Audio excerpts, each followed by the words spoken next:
Bonjour, bienvenue dans ce nouveau numéro du Club Éco de la Tribune Objectif Aquitaine, tourné à l'occasion de la cérémonie des talents 2014. Bonjour Gilles-Bertrand Drias et félicitations. Le groupe coopératif Paysans de Rougeline, dont vous êtes le directeur général, a été désigné lauréat des talents 2014 dans la catégorie sociale et solidaire. Social, solidaire, ce sont des notions chères à Paysans de Rougeline.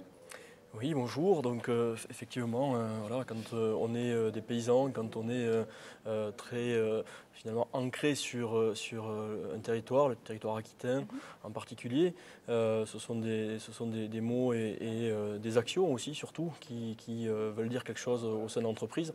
La première chose qu'il faut effectivement intégrer, c'est que nous sommes de gros employeurs, puisque effectivement l'ensemble de notre activité avec 160 exploitations agricoles permet d'employer un peu plus de 2000 personnes qui tous les jours cultivent, font pousser, récoltent, travaillent dans des tomates ou des fraises. Donc je crois que oui, ça veut dire quelque chose. Et justement, pouvez-vous nous rappeler quel est le poids économique de Paysans de Rougeline? Donc les Paysans de Rougeline, c'est, comme je l'évoquais, 160 producteurs, c'est 70 000 tonnes de fruits et légumes produites annuellement. C'est un peu plus de 100 millions d'euros de chiffre d'affaires réalisé tous les ans. D'accord. Donc votre production, elle est 100% sud de la France. Vous faites en sorte également de limiter le transport au maximum, pas plus de 100 km justement de transport du lieu de production vers le supermarché, le lieu de vente. Oui. Pourquoi ?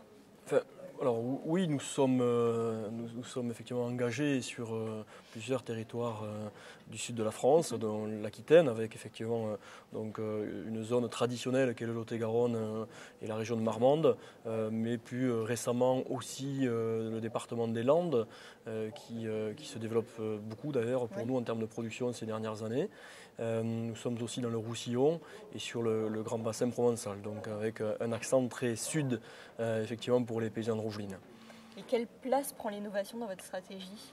L'innovation, pour moi, elle est effectivement au cœur de nos métiers et je crois que le monde agricole est en permanence dans une forme d'adaptation et donc d'innovation. Donc l'innovation pour nous, elle est à toutes les étapes finalement ou à tous les stades de notre activité, que ce soit en production avec des modèles de production comme l'Écoserre qui est un investissement pour nous fort et qui s'inscrit, je crois, très largement dans les attentes sociétales en termes de mode de production. Et je crois très largement à l'avenir de ce type de production, mais c'est aussi dans des choses simples autour du marketing et de l'émergence d'une marque dans un rayon ou dans une filière qui globalement en reconnaît très peu.